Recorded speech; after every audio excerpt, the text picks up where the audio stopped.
નમસ્કાર વિદ્યાર્થી મિત્રો, સ્વાગત છે તમારું જ્ઞાનકુંજ એકેડમીમાં। ભૌતિક વિજ્ઞાન શરૂ કરતા પહેલાંનું ગણિત એનો આપણે આ છઠ્ઠો વર્ગ ભણી રહ્યા છીએ, જેની અંદર આપણે શીખવાના છીએ કે પૃષ્ઠફળ અને ઘનફળ કેવી રીતે મેળવવું। પૃષ્ઠફળ કેમ શબ્દ આવ્યો? ક્ષેત્રફળ ન લખી શકાય તો કે લખી શકાય, પણ પૃષ્ઠફળ છે ને થોડુંક વ્યવસ્થિત લાગે, ભણેલા ગણેલા હોય એવું લાગે। કેમ તો કે અહીંયા જે વાત કરવાની છે, અહીંયા આપણી પાસે 5 જે આકૃતિઓ છે, 5 આકારો છે, એ 3 ડાયમેન્શનની અંદર છે, એટલે કે ત્રિપરિમાણમાં છે। ત્રિપરિમાણમાં કહેતા કે એની પાસે લંબાઈ છે, એની પાસે પહોળાઈ છે, એની પાસે ઊંચાઈ છે। તો કેવી રીતે સર તમે કહો છો કે એની પાસે લંબાઈ છે, પહોળાઈ છે, ઊંચાઈ છે? તો તમે બધી જ આકૃતિઓ જોયેલી છે। આ 5 ઉપરાંત એક બીજી પણ હજી આકૃતિ દોરી નાખું છું। એમાં આપણે એક સમઘન લઈએ,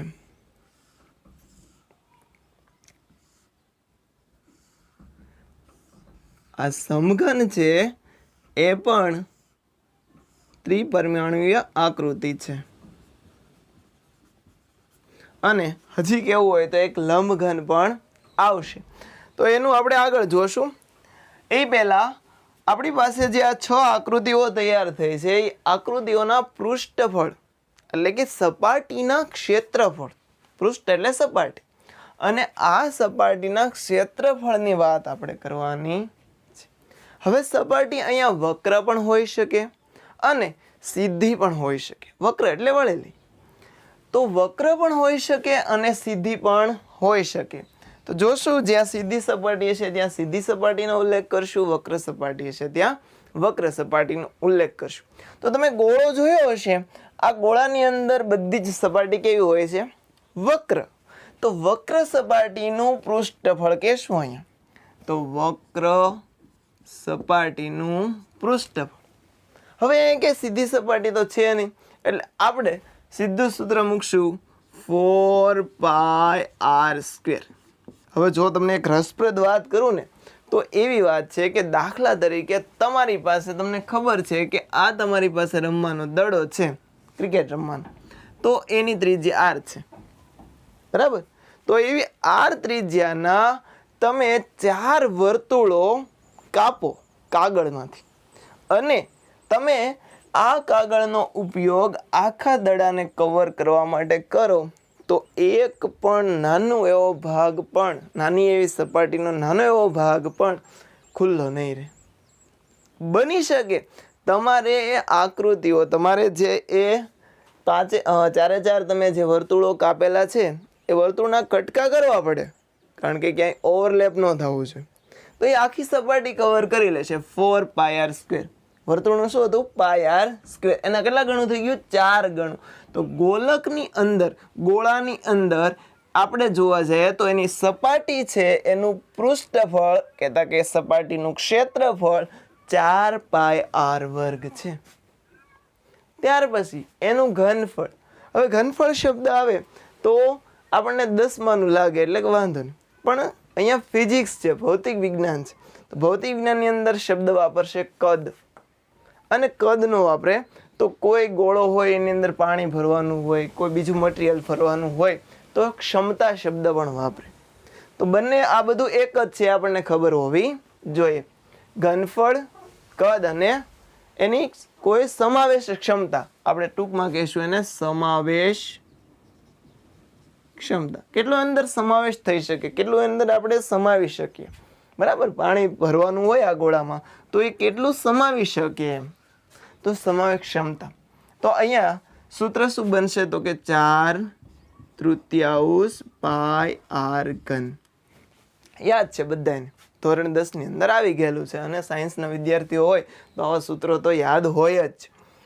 અર્ધગોલક, અર્ધગોલકની અંદર શું છે? તો કે અર્ધગોલકમાં તમે જુઓ તો એક સપાટી એવી આવે છે કે જે આમ સીધી છે। જો તમારી પાસે અર્ધગોલક હોય, દાખલા તરીકે તમારે જે બોલ રમવાનો છે, એ ક્રિકેટનો બોલ છે એ ફાટી ગયો છે, તો એક સપાટી જે છે એ કેવી થઈ જશે?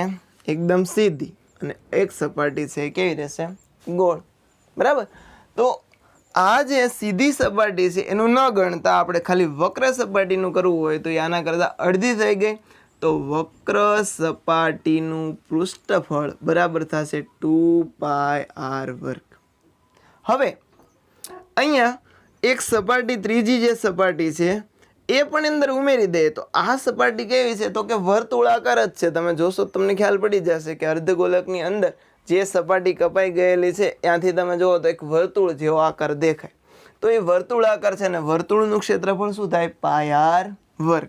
તો કુલ સપાટીનું ક્ષેત્રફળ કે અથવા તો કુલ સપાટીનું પૃષ્ઠફળ કે તો શું સૂત્ર બનશે તો કે 2πr² વક્ર સપાટીનું અને +πr² વર્તુળનું. તો કેટલું બની જશે આપણી પાસે 3πr². યાદ રહી જશે 2πr² વક્રનું અને πr² આ વર્તુળાકાર ભાગ છે એનું. ઘનફળ તો કે આની સમકક્ષ ક્ષમતા હોય એના કરતાં અડધી હોય. બરાબર. આની સમકક્ષ ક્ષમતા જો અહીંયા r ત્રિજ્યા છે ને અહીંયા પણ r ત્રિજ્યા હોય તો આના કરતાં અડધું પાણી આમાં ભરી શકાય એવું કહી શકીએ. આના કરતાં અડધું કરી નાખો તો 4/3 છે અને 2 વડે ભાંગી નાખો તો અહીં 2 કેન્સલ 2 દુ 4 થઈ જાય એટલે કેન્સલ થઈ જાય. તો તમારો જવાબ આવશે 2/3 πr². આના કરતાં કેવું છે આ અડધું છે. ત્યાર પછી શંકુ જોકરની ટોપી આકાર. તો એની અંદર શું થશે તો કે એની અંદર પણ તમે જુઓ એક સપાટી આમ વક્ર હશે. એક સપાટી કેવી હશે આમ વક્ર અને એક સપાટી કેવી છે એકદમ વર્તુળાકાર આમ સીધી તળિયું જે હશે એ. તો અહીંયા પણ બે સૂત્ર આવશે. વક્ર સપાટીનું પૃષ્ઠફળ. તો વક્ર સપાટીનું પૃષ્ઠફળ શું તો કે πr/l.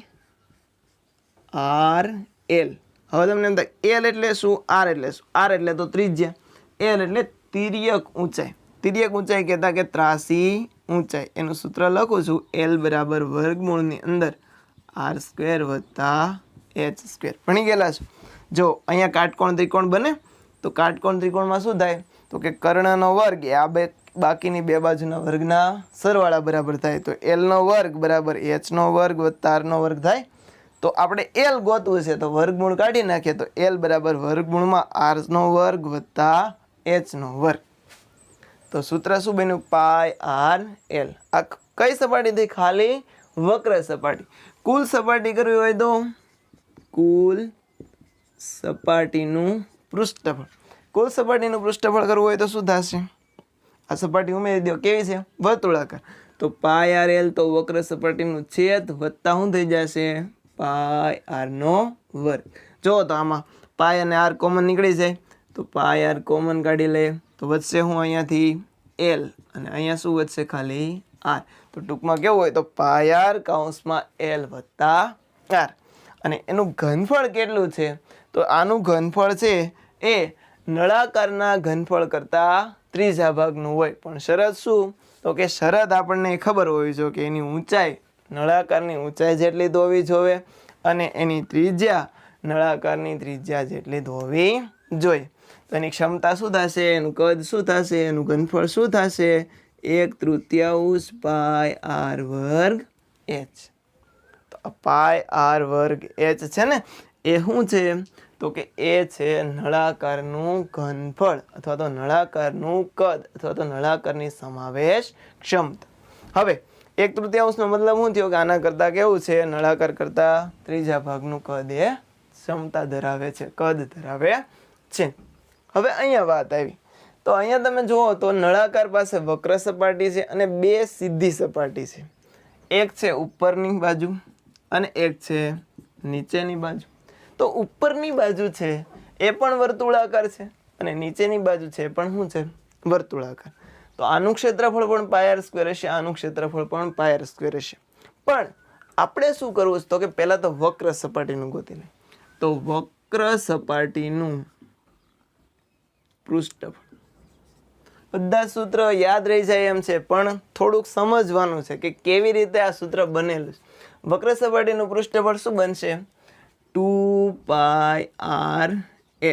હવે જો 2πr શું છે તો કે એક તમે આમ રિંગ લ્યો બરાબર, દાખલા તરીકે બંગડી લ્યો તો એ બંગડીની પરિમિતિ થાય. આવી બંગડીઓ એકબીજા ઉપર આમ ગોઠવતા જ જાઓ તો આમ થપ્પો બની જાય. તો થપ્પો તમે જોશો ને તો એક નળાકાર છે અને આ નળાકાર છે એ આમ h ઊંચાઈ સુધી આવ્યો તો યાદ રાખી દઈશું 2πr વાળી આમ h ઊંચાઈ સુધી રીંગો વહી ગઈ એટલે એ શું બની ગયો નળાકાર. તો આ નળાકારની કુલ સપાટી કેટલી થાય 2πr ગુણ્યા h. ખરેખર ગણિતની અંદર 11-12 સાયન્સની અંદર તમારા જે આકૃતિઓ આવે છે એની અંદર સંકલનને ઉપયોગ કરીને આ ક્ષેત્રફળ આ પૃષ્ઠફળ શોધવાના સૂત્રો છે એ મેળવેલા છે. તમે જો ગણિતની અંદર હશો તો એ જોશો જ કે કઈ રીતે એ સૂત્ર બને છે. ચાલો વક્ર સપાટીની જગ્યાએ આપણે અહીં કહી દઈએ કુલ સપાટી. તો કુલ સપાટીનું પૃષ્ઠફળ એટલે શું તો કે ઉમેરી દો આ પાયર સ્ક્વેર ના પાયર સ્ક્વેર એટલે કેટલા પાયર સ્ક્વેર ઉમેરા છે 2 પાયર સ્ક્વેર. તો વક્ર સપાટીનું કેટલું હતું 2πrh વત્તા શું થઈ જશે 2πr સ્ક્વેર. તો જુઓ તો આમાંથી 2πr કોમન નીકળી જાય તો વધશે શું h વત્તા r. તો હવે તમે જો તમને એમ થાય સર અહીંયા 2πr સ્ક્વેરની જગ્યાએ એને એમ થયું કે ભાઈ હાલો આપણે તળિયું આપવું છે પણ મધાળું આપવું નથી, ઢાંકણ આપવું નથી, તો એ કાઢી નાખે તો અહીંયા 2πr સ્ક્વેરની જગ્યાએ શું આવે ખાલી πr સ્ક્વેર. ઘનફળ તો ઘનફળ આના કરતાં કેટલું હશે આના કરતાં 3 ગણું હશે.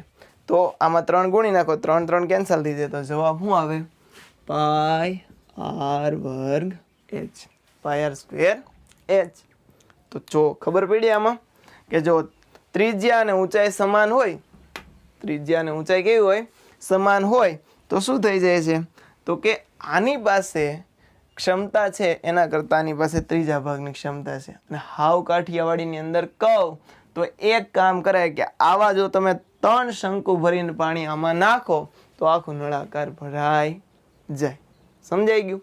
તો એવી મુજબ ક્ષમતા આપણે જોઈ લેશું. હવે શંકુનો આડ છે તો અહીંયા તમે જોયું કે શંકુ જે હતું એને આપણે અહીંયાથી આમ કાપી નાખીએ, ઉપરનો ભાગ કાપી નાખીએ તો શું બની જાય શંકુનો આડછેદ બની જાય.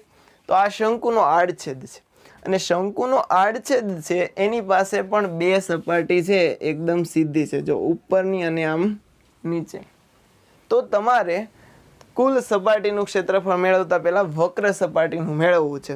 તો વક્ર સપાટીનું ક્ષેત્રફળ અથવા તો વક્ર સપાટીનું પૃષ્ઠફળ મેળવવાનું સૂત્ર શું છે πr1 + r2l. શંકુમાં શું હતું πrl. અહીંયા r ની જગ્યાએ 2 વખત r આવે છે, એક ઉપર અને એક નીચે. તો r1 + r2 અને શું થઈ ગયું l. હવે અહીંયા તમને એમ થાય સર અહીંયા l શું લેશું તો l અહીંયા લેશું વર્ગમૂળની અંદર. શું કરવાનું છે તો કે h તો આવશે તે h નો વર્ગ વત્તા r2 - r1 નો શું થશે વર્ગ થશે.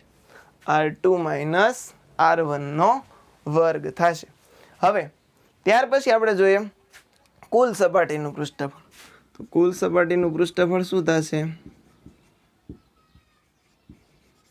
તો કે આ તો આવશે તે πr1 + r2 અને l. બીજું શું ઉમેરાય છે તો કે એક ઉપરનો વર્તુળ ઉમેરાય છે એટલે થશે πr1² વત્તા નીચેનો એક વર્તુળ ઉમેરાય છે તો શું થશે πr2². સિમ્પલ, યાદ રહી જશે. અને ઘનફળ મેળવવું હોય તો કે ઘનફળનું સૂત્ર શું હતું 1/3 પાઈ. h બદલાશે તો કે નહીં r બદલાશે તો એની જગ્યાએ સૂત્ર આપણે લખી નાખીએ 1/3 પાઈ h.